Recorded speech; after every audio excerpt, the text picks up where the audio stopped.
रमेश, सुरेश और मुकेश बचपन के दोस्त होते हैं और तीनों में बहुत प्यार होता है। रतनपुर गांव में उन्हें नौकरी नहीं मिल रही होती है, इसलिए तीनों शहर की ओर निकल जाते हैं।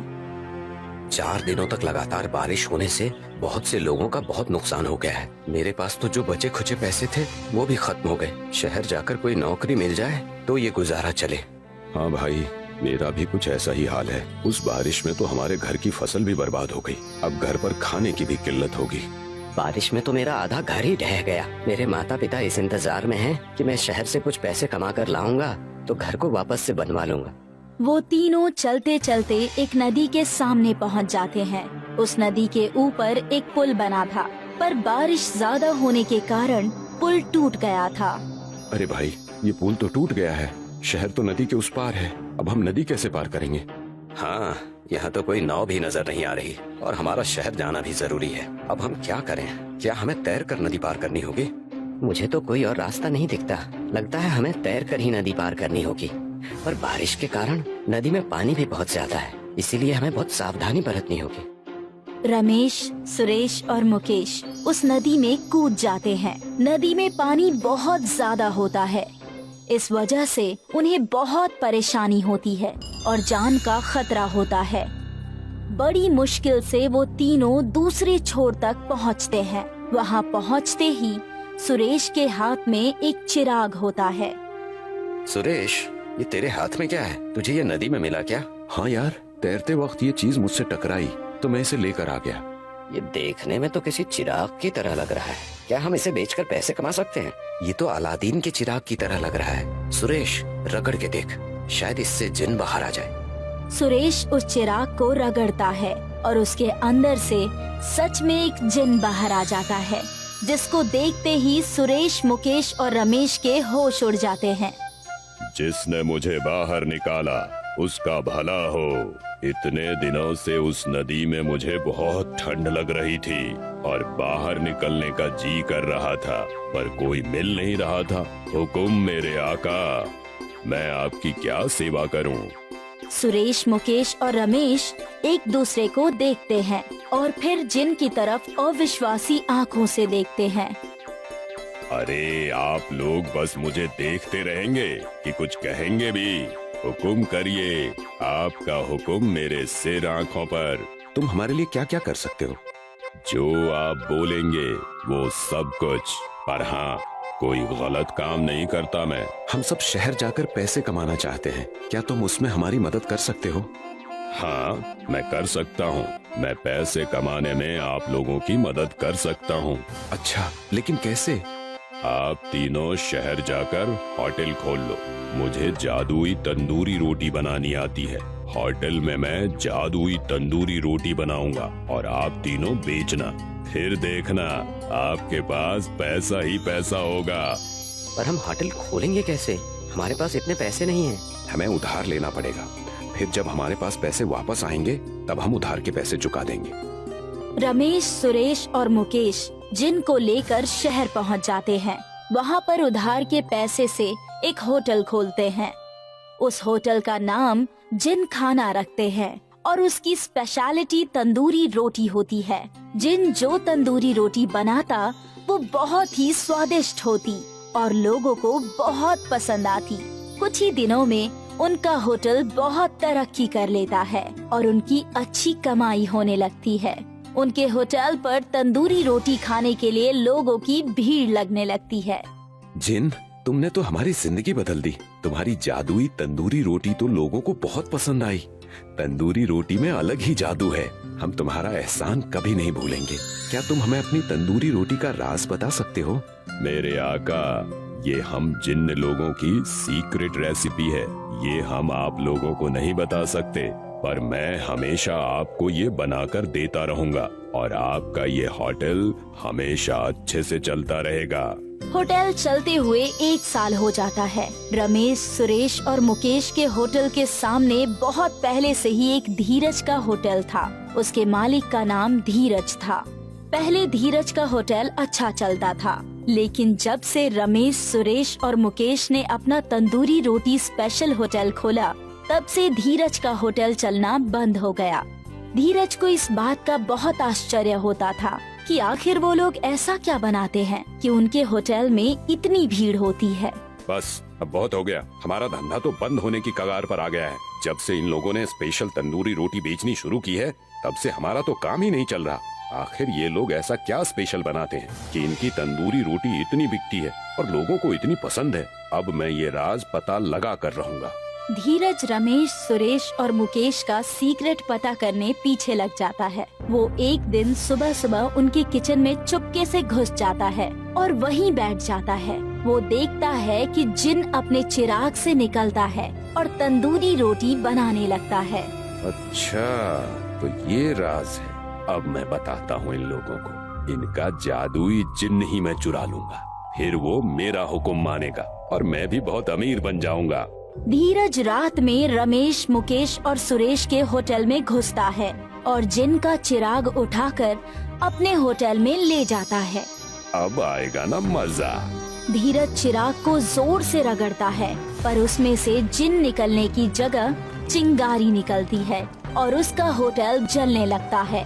धीरज डर जाता है और उसकी राख को वहीं पर गिराकर दौड़कर रमेश, सुरेश और मुकेश के होटल में जाता है। बचाओ बचाओ, आग आग, बचाओ।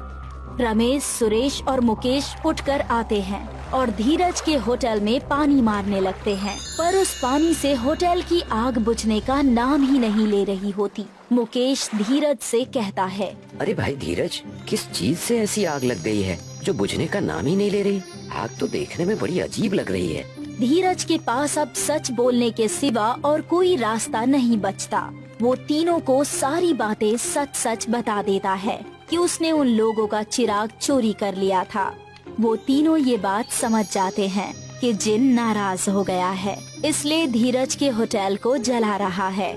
धीरज भाई, हमने तुमसे ये उम्मीद नहीं की थी। चोरी करने का यही सबक होता है। रुको, मैं जिन्न को शांत करने की कोशिश करता हूँ। सुरेश दौड़ता हुआ होटल के अंदर जाता है और जिन के चिराग को उठा कर लाता है। उसे अपने हाथों में रखकर वो जिन को मनाने की कोशिश करता है और उसे शांत होने को कहता है। सुरेश की बात सुनकर जिन शांत हो जाता है और धीरज के होटल की आग बुझ जाती है। जिन वापस अपने चिराग में आ जाता है और उस चिराग को सुरेश ले जाकर अपने होटल में रख देता है। इसके बाद धीरज भी समझ जाता है कि चोरी से कभी भी सफलता हासिल नहीं की जा सकती और वो भी अपने होटल में और मेहनत करने लगता है और रमेश, सुरेश और मुकेश भी खुशी खुशी रहने लगते हैं। रमाकांत एक ढाबे वाला था। उसका ढाबा हाईवे पर था, इसलिए अक्सर वहाँ ग्राहकों की भीड़ लगी रहती थी। भाई एक छोले पूरी, एक पुलाव और एक दाल खिचड़ी, पर जल्दी करना।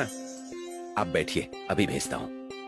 रमाकांत देर तक अपने ढाबे पर काम किया करता था और देर रात जब वो घर लौटता तो उसकी बेटी नीलिमा उसका इंतजार कर रही होती थी। तू सोई नहीं अब तक? आज तक कभी ऐसा नहीं हुआ है कि आपको खाना खिलाए बगैर मैं सो जाऊं। अब तक तो नहीं, पर आगे हो सकता है। और वो क्यों भला? क्योंकि मैंने तेरी शादी के लिए रिश्ता ढूंढ लिया है। क्या पापा, मुझे नहीं करनी शादी वादी। सभी लड़कियां ऐसे ही बोलती हैं और फिर अपने ससुराल जाने के बाद अपने माँ पापा को भूल जाया करती हैं। करती होंगी, पर मैं उन लड़कियों जैसी नहीं हूँ। पापा, क्या आप कोई ऐसा लड़का नहीं ढूंढ सकते जो यहाँ हमारे साथ आकर रहे? घर जमाई चाहिए तुम्हारी बेटी को। बेटा बेटी पराए घर जाए, यही नीति है और यही सही है। मतलब आप मुझे अपने आप से दूर करना चाहते हैं? बिल्कुल नहीं, पर तेरी शादी भी तो करनी ही होगी। मैं तो तेरे लिए ऐसा लड़का ढूंढ रहा हूँ जो तेरा इतना ख्याल रखे कि तुझे हम दोनों की याद भी ना आए। क्या पापा आप भी? अरे आप दोनों का हो गया हो तो आप खाना खा लीजिए, काफी रात हो गई है। ठीक है।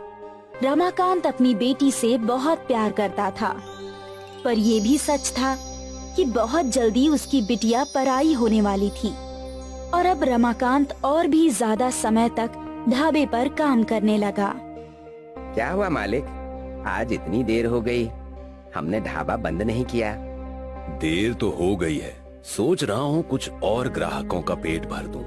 वैसे भी बिटिया के ब्याह के लिए पैसे बटोरने हैं। ठीक है मालिक, छोटी मालकिन की शादी बड़ी धूमधाम से करेंगे हम। बिल्कुल। रमाकांत के नौकरों ने भी उसका साथ दिया और वो लोग भी ओवर टाइम करने लगे। 1 महीने बाद नीलिमा को देखने लड़के वाले आए और उन्हें नीलिमा पसंद आ गई। 2 महीने बाद एक बहुत ही शुभ मुहूर्त है। इन दोनों की शादी के लिए अति उत्तम। ठीक है पंडित जी। सभी लोग खुश थे। नीलिमा की शादी तय हो गई थी। रमाकांत यहाँ वहाँ से पैसे जोड़ने लगा। वो नहीं चाहता था कि उसकी बेटी की शादी में कोई कमी रहे। पर एक दिन जब वो हड़बड़ी में हाईवे का रोड क्रॉस कर रहा था, तभी एक ट्रक से उसका एक्सीडेंट हो गया और वो वहीं मर गया।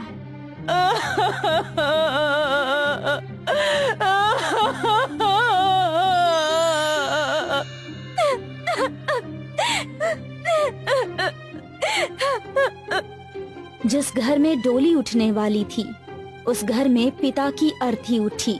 सरिता और नीलिमा के जीने का सहारा ही चला गया। कुछ दिनों बाद किशोर रमाकांत के घर आया। भाभी, रमाकांत भाई ने मुझसे 2 लाख रुपए उधार लिए थे। कहा था कि बिटिया की शादी है, बाद में लौटा दूंगा। अब वो तो नहीं रहे। अब मेरे पैसे कौन लौटाएगा? उन्होंने मुझे इस बारे में कुछ नहीं बताया भैया। वो सब मुझे नहीं मालूम। अब ये बताइए, मेरे पैसे कौन लौटाएगा? मैं लौटाऊंगी। मेरे पिताजी का सारा कर्ज मैं लौटाऊंगी। आप बस मुझे 6 महीने की मोहलत दे दीजिए। ठीक है बेटा, मैं 6 महीने बाद वापस आऊंगा, पर तब तक पैसे तैयार रखना। सरिता ने अपना सर पकड़ लिया।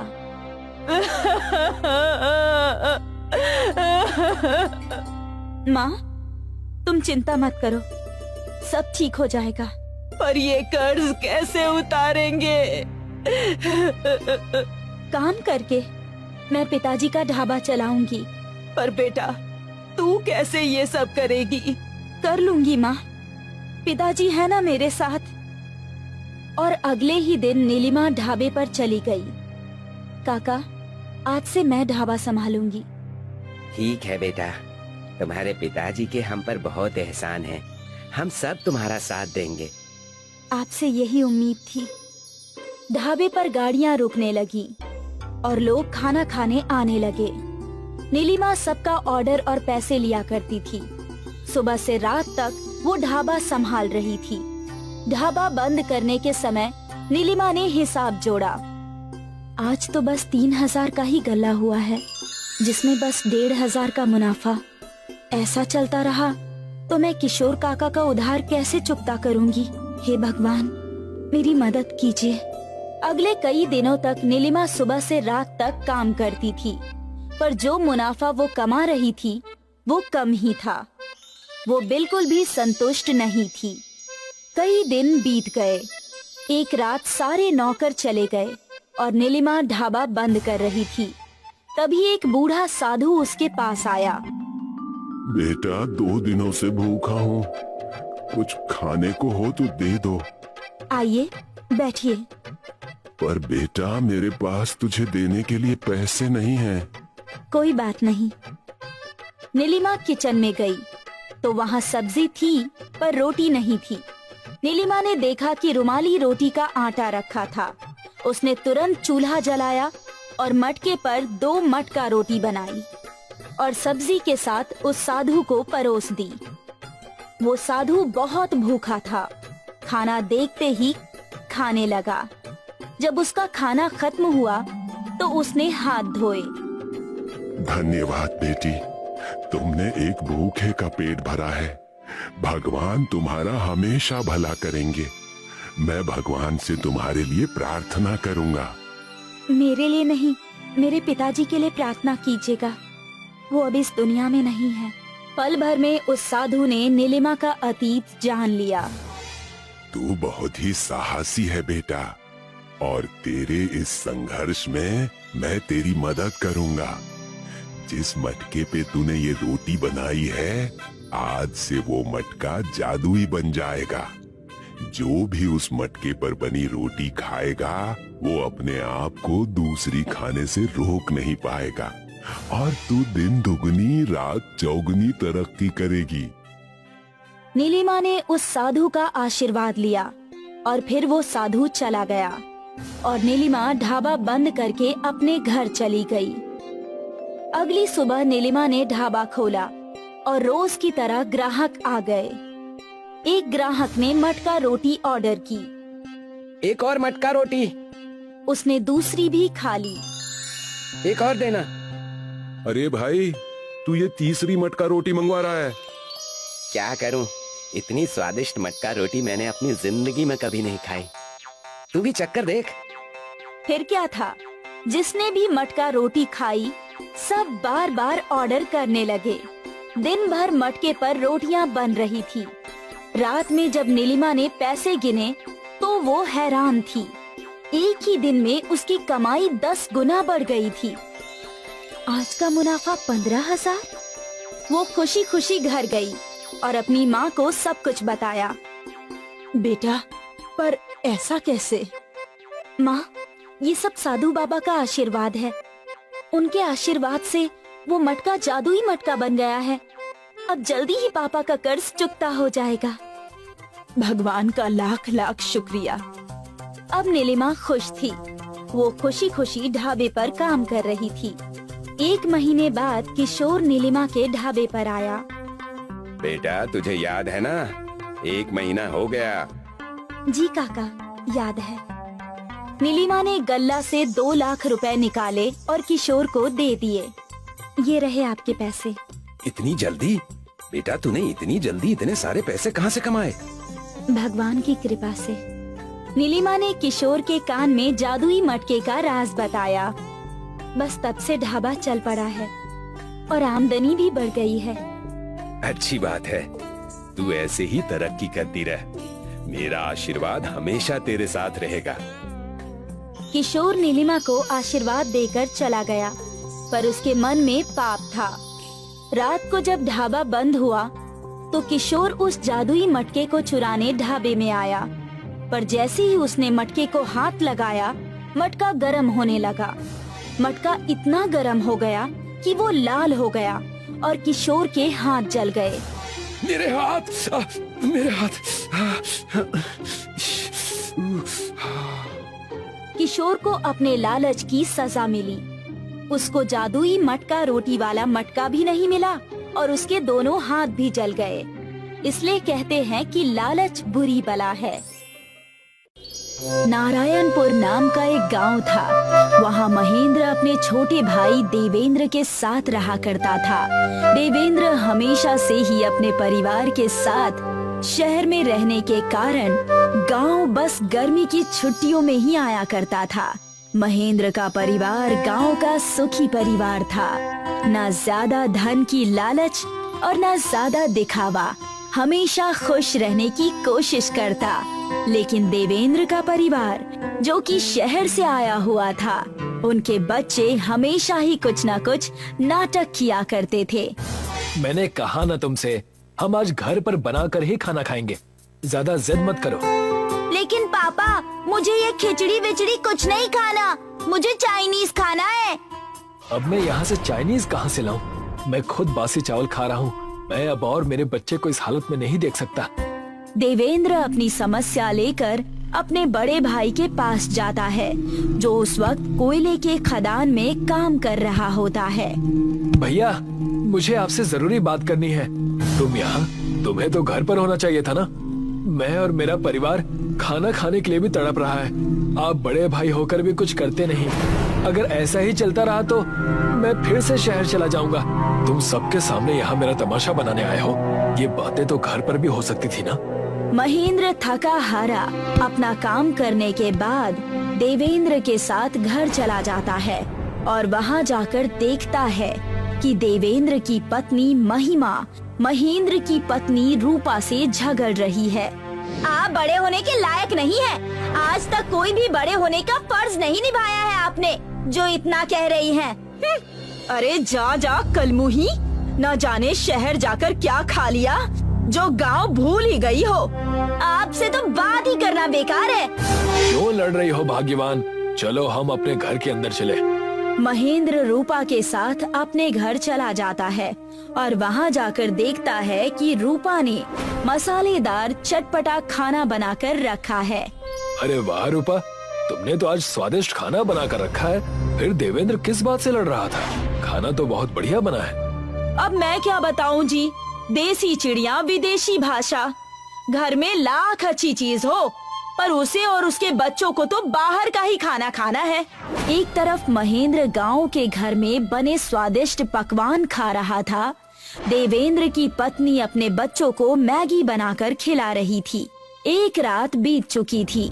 सुबह महेंद्र कोयले की खदान में काम करने के लिए निकल ही रहा था कि उसे देवेंद्र आंगन में बैठा दिखाई दिया और तभी से उसने उसे परेशान करने की सोची।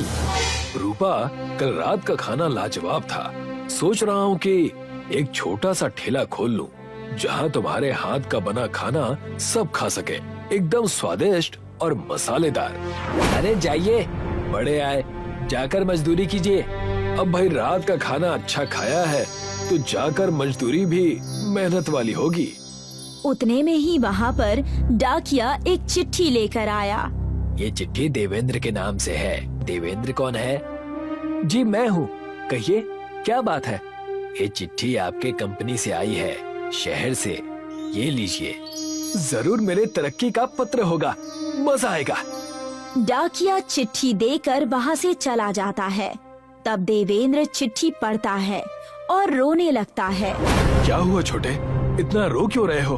भारी नुकसान की वजह से कंपनी ने कई लोगों को नौकरी से निकाल दिया है, उनमें से एक मैं भी हूँ। ये तो बहुत बुरा हुआ, ऐसा नहीं होना चाहिए था।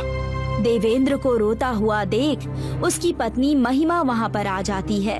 आप रो क्यों रहे हैं जी? क्या हो गया है? जरूर जेठ जी ने ही कुछ किया होगा। मैंने कुछ भी नहीं किया। तुम तो पता नहीं क्यों परिवार तोड़ने के पीछे पड़ी रहती हो। मेरी नौकरी छूट गई। देवेंद्र के मुंह से इतना सुनते ही महिमा सहम जाती है। अब हम क्या करेंगे? बच्चों की पढ़ाई लिखाई सब बाकी है, कहाँ जाएंगे? किससे मदद मांगेंगे? मुझे तो कुछ समझ में नहीं आ रहा, क्या करूं, कैसे करूं? इतना कर्ज भी सर पर है। शांत हो जाओ। मैंने सुना है कि महिमा शहरी खाना अच्छा बनाती है। तुम उसका व्यापार गांव में करो, अच्छा मुनाफा होगा। मुनाफा तो होगा, लेकिन उतने पैसे नहीं है मेरे पास जो मैं नई दुकान डाल सकूं। तुम उसकी चिंता मत करो, मैं तुम्हें कुछ रुपए उधार दे दूंगा। जब मुनाफा चलने लगे तो तुम आकर मुझे दोबारा दे देना।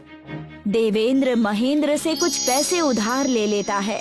देवेंद्र साइकिल से शहर जाकर पिज्जा बनाने का सामान लेकर आता है। महिमा और देवेंद्र मिलकर पिज्जा बनाकर बेचना शुरू कर देते हैं। पूरे ठेले पर वो लोग पिज्जा रखकर बाजार में बेचने लगते हैं। ऐसा पिज्जा बना है जिसे देखकर सब लोग बहुत खुश हो जाएंगे। पूरा गांव झूम उठेगा। हाँ हाँ, आओ पिज्जा खाओ, पिज्जा खाओ। कुछ देर आवाज लगाने के बाद ही वहाँ पर कुछ ग्राहक आ जाते हैं। अरे भाई, क्या बेच रहे हो? पिज्जा? हमने भी बहुत सुना है कि ये कुछ शहरी खाना है, जरा दो हम भी खा कर देखें। हाँ हाँ, मुझे भी दे दो। और जैसे ही उन्होंने पिज्जा खाया, उन्होंने पिज्जा थूक दिया। ये क्या बना दिया है? बिल्कुल भी स्वाद नहीं है। ये कैसा पिज्जा है? इससे अच्छा तो हमारे गांव का खाना है। हाँ हाँ, चलो चलो, कितना बेकार है। पूरा दिन बीत चुका था, लेकिन कोई भी गांव वाला पिज्जा खाने नहीं आया। इस चीज से परेशान होकर देवेंद्र ने सारी बातें अपने बड़े भाई महेंद्र को बताई। तुम्हें किसने कहा शहरी खाना बेचने को? ये गांव है, यहाँ के लोगों को टिकाऊ और तंदुरुस्त खाना खाने की आदत है। तो फिर इसका कोई सुझाव भी तो बताइए। एक काम क्यों नहीं करते? कुल्हड़ में गांव का देसी तड़का डालकर उसमें पिज्जा क्यों नहीं बनाते? मैं आपको लिख कर देती हूँ कि वो लोगों को बहुत पसंद आएगा। भाभी, आपने सही कहा, मैं ऐसा ही करूँगा। महिमा को मैं समझा दूंगा। देवेंद्र ने रूपा की बात मानी और महिमा से कुल्हड़ पिज्जा बहुत सारे बनवाए और फिर उन्हें लेकर बाजार में ठेले पर बेचने चला गया और चिल्लाने लगा, कुल्हड़ पिज्जा देसी तड़के के साथ, बिल्कुल आ जाओ आ जाओ आ जाओ। कुछ ही देर में कुल्हड़ पिज्जा की खुशबू हर जगह फैल गई, जिसकी वजह से बहुत सारे ग्राहक वहां पर आ गए।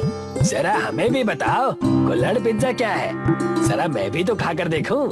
हाँ हाँ, मुझे भी दे दो। देखने में तो बड़ा ही स्वादिष्ट लग रहा है, आखिर खाकर तो देखूं। उन लोगों ने कुल्हड़ पिज्जा खाया और कहने लगे, मजेदार, मुझे मजा आ गया।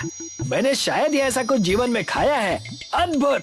और मेरे लिए भी 2 पैक कर दो, मैं जाकर घर में अपने बच्चों को कुल्हड़ पिज्जा खिलाऊंगी। देवेंद्र और महिमा की आमदनी बहुत बढ़ गई थी। उनका कुल्हड़ पिज्जा बहुत अच्छा चलने लगा था। लोगों की भीड़ रहा करती थी वहाँ पर। देवेंद्र ने महेंद्र के दिए हुए पैसे उसे वापस लौटा दिए। जादुई कुल्हड़ पिज्जा बहुत अच्छा चल रहा है। जादुई कुल्हड़ पिज्जा मतलब मैं कुछ समझा नहीं। एक दिन एक बूढ़े बाबा हमारे घर आकर भीख मांग रहे थे और तभी मैंने उन्हें कुछ रोटियां खिलाई थी। मेरे अच्छे व्यवहार की वजह से उन्होंने मुझे जादुई जड़ी बूटी दी थी। उस जड़ी बूटी को मैंने कुल्हड़ पिज्जा में डाल दिया था, जिससे कि उसका स्वाद और सुगंध पूरे बाजार में फैल गया था। ये सारी बातें सुनकर महेंद्र बहुत खुश हो गया। आखिर देवेंद्र है तो अपना भाई ही ना, मुझे तुम पर बहुत गर्व है। और इसी तरह देवेंद्र और महेंद्र एक साथ खुशी खुशी रहने लगे। पूजा और राजू की शादी हुई थी। राजू अपने बड़े भाई के साथ रहता था।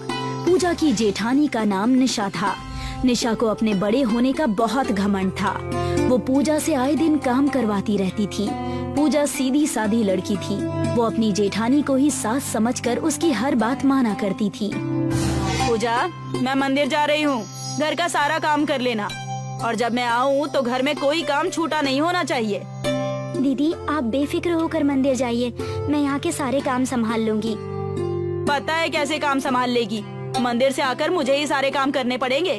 उल्टा सीधा काम करके रख देती है बस। पूजा को निशा बहुत कुछ कह देती थी, परंतु निशा कभी भी उसका पलटकर जवाब नहीं देती थी। पर जब खाना परोसने का समय आता तब निशा ही खाना परोसती थी। ये क्या कर रही हो? दीदी, इनके लिए खाना लगा रही हूँ। जा, तू देवर जी का मुंह हाथ धुला, खाना मैं लगाती हूँ। पूजा राजू के मुंह हाथ धुलवाने के लिए चली जाती है। अरे, साबुन तो रसोई में ही रह गया, मैं अभी लेकर आती हूँ। जल्दी लेकर आना, भूख बहुत तेज लग रही है और हाथ भी बहुत गंदे हो रहे हैं, जरा साफ तरीके से धोने होंगे। पूजा जब रसोई में जाती है तो उसकी नजर निशा पर पड़ती है। निशा रात की बची हुई रोटी और सब्जी राजू की थाली में लगा रही होती है। वो चाहकर भी कुछ कह नहीं पाती और साबुन लेकर वहाँ से चली जाती है। अरे क्या हो गया? तुम इतनी खोई खोई क्यों नजर आ रही हो? साबुन लेने गई थी तो वहाँ पर किसी बिच्छू ने काट लिया क्या? कुछ नहीं, आप अंदर चलिए। पूजा राजू को अंदर ले जाती है। थोड़ी देर में निशा राजू के लिए खाना लेकर आती है। पूजा बेमन से उस थाली को पकड़ लेती है और राजू के सामने रख देती है। जैसे ही राजू एक निवाला तोड़ता है तो पूजा उसके सामने से थाली हटा लेती है और राजू को सारी सच्चाई बता देती है। मुझे तो अपने कानों पर विश्वास ही नहीं हो रहा है कि भाभी मेरे साथ ऐसा कर सकती हैं। ये सब आपके काम ना करने का नतीजा है। आप कोई काम धंधा नहीं करते ना, इसलिए सब आपको इस घर पे बोझ समझते हैं। आपको अपना कोई काम करना चाहिए। सच में पूजा, आजकल इंसान की अहमियत नहीं है, बस पैसे की अहमियत है। मैं आज से ही कोई काम धंधा ढूंढना शुरू करता हूँ। राजू काम की तलाश करता है पर उसे कोई काम नहीं मिलता। जब वो थक हार कर घर आता है तो पूजा उससे कहती है, एक बार जब आपने पिज्जा बनाया था तो वो बहुत ही स्वादिष्ट था। क्यों ना आप पिज्जा बनाने की दुकान खोल लें? आजकल सब पिज्जा बहुत पसंद करते हैं। आपका काम भी बहुत अच्छा चलेगा। वो तो सब ठीक है, परंतु मेरे पास पिज्जा बनाने की मशीन नहीं है और वो बहुत महंगी आती है। मेरे पास इतने पैसे नहीं है कि मैं वो खरीद सकूं। मेरे मायके में एक पिज्जा बनाने वाली मशीन बेकार पड़ी है, क्यों ना मैं उसे ले आऊं और आप उस पर काम करना शुरू कर दें? पूजा अपने घर से वो मशीन ले तो आती है, परंतु राजू का बनाया हुआ पिज्जा मार्केट में इतना नहीं बिकता, क्योंकि पिज्जा की और भी दुकानें होती हैं। वो उदास होकर जब घर की तरफ जा रहा था, तब उसे किसी का एक्सीडेंट होता हुआ दिखाई देता है। अरे ये गाड़ी तो इस भेलपुरी वाले को उड़ा देगी, इतनी तेज रफ्तार से उसकी तरफ जा रही है। राजू उस गाड़ी से पहले पहुंचकर उस भेलपुरी वाले को बचा लेता है। तुमने मेरी जान बचाकर मुझ पर बहुत बड़ा एहसान किया है, अगर तुम्हें कुछ हो जाता तो? वैसे भी मेरे परिवार को कौन सा मेरी जान की पड़ी है, अगर कुछ हो भी जाता ना तो कोई नुकसान नहीं होता। तुम इतने परेशान क्यों हो? तुम्हारी बातों में उदासी झलक रही है। रवि के बार बार पूछने पर राजू सारी कहानी बता देता है और रवि उसको एक पोटली देता है। ये क्या है? मेरे पास कुछ और तो नहीं है। मैं भी तुम्हारी तरह ही एक आम इंसान हूँ, पर तुम ये भेलपूरी ले जाओ और अपने पिज्जा पर डाल देना। पिज्जा में कौन भेलपूरी डालता है भला? जैसा कह रहा हूँ वैसा करके देखना। राजू वो पोटली ले जाता है और अगले दिन भेलपुरी को पिज्जा के ऊपर डाल देता है। पिज्जा की महक इतनी अच्छी होती है कि दुकान पर बहुत सारे ग्राहक आने शुरू हो जाते हैं और सब उसकी भेलपुरी वाले पिज्जा की डिमांड करते हैं। आज तक हमने बहुत तरह के पिज्जा खाए थे, परंतु भेलपूरी वाला पिज्जा तो हमने पहली बार खाया है। इस भेलपुरी वाले पिज्जा की तो बात ही अलग है। इसके आगे तो बाकी पिज्जा फेल। और मेरे लिए 3 पिज्जा पैक कर दीजिए। रवि की दी हुई भेलपुरी से बना पिज्जा अपने ही आप में बढ़ता जाता है। उसने एक पिज्जा पर भेलपुरी लगाई थी, उसी से अनेक पिज्जा बनते जा रहे थे। ये तो सच में एक जादुई भेलपूरी पिज्जा है। मैं तो मजाक समझ रहा था कि रवि ने मुझे भला क्या दे दिया। अब तो हर कोई इस भेलपूरी पिज्जा की डिमांड कर रहा है और मेरा काम बहुत अच्छा चल रहा है। राजू अब दिन पर दिन अमीर होता जा रहा था। एक बार जब राजू और पूजा बात कर रहे थे तो निशा उनकी बातें सुन लेती है। पूजा, अगर तुम सही समय पर मुझे काम करने के लिए नहीं भेजती और वो जादुई भेलपूरी मुझे नहीं मिलती तो आज हम यहाँ पर नहीं होते। हर औरत की यही इच्छा होती है कि उसका पति अपने पैरों पर खड़ा हो, किसी के आगे हाथ ना फैलाए। तो मैंने भी यही किया। अच्छा, तो ये बात है। इनके पास जादुई भेलपुरी पिज्जा है, जिसकी वजह से ये इतना अमीर होते जा रहा है। मुझे वो भेलपुरी चुरानी होगी।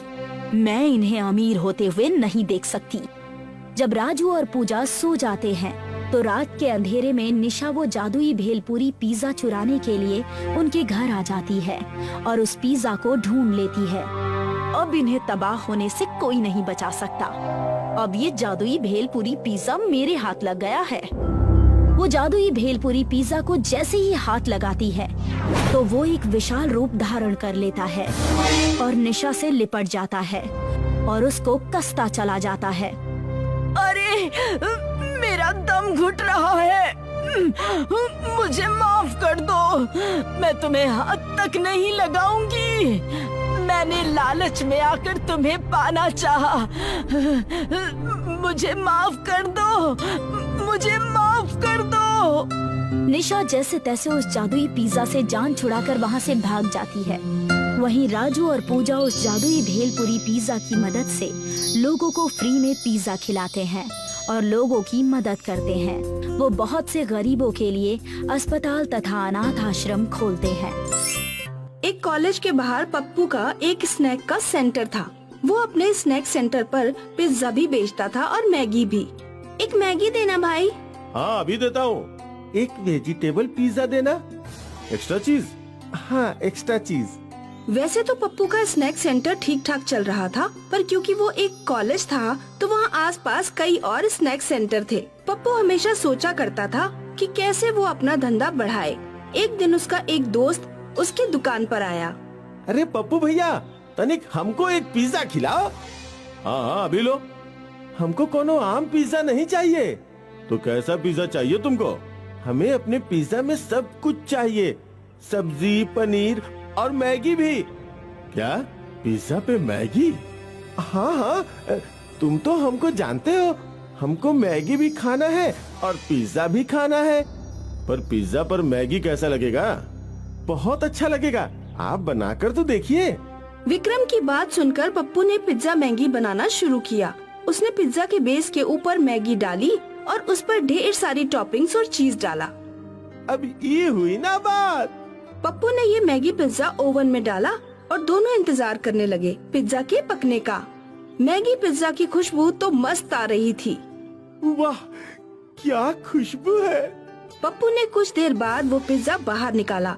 मैगी पिज्जा दिखने में तो बहुत स्वादिष्ट था। ला ला ला। पप्पू ने पिज्जा काटा और विक्रम को दिया। विक्रम ने पिज्जा चखा। वाह वाह, क्या स्वाद है। हम नहीं कहते थे कि कमाल होगा। कमाल, बेमिसाल, वाह वाह वाह, इतना अच्छा है। हाँ भाई, तुम भी खा के देखो। पप्पू ने भी अपना बनाया हुआ मैगी पिज्जा खाया और उसे भी वो बहुत पसंद आया। अरे भाई, ये तो एकदम नई डिश बन गई। विक्रम और पप्पू मैगी पिज्जा खा रहे थे, तभी वहाँ 3 ग्राहक आए। अरे ये कौन सा पिज्जा है? Maggi pizza.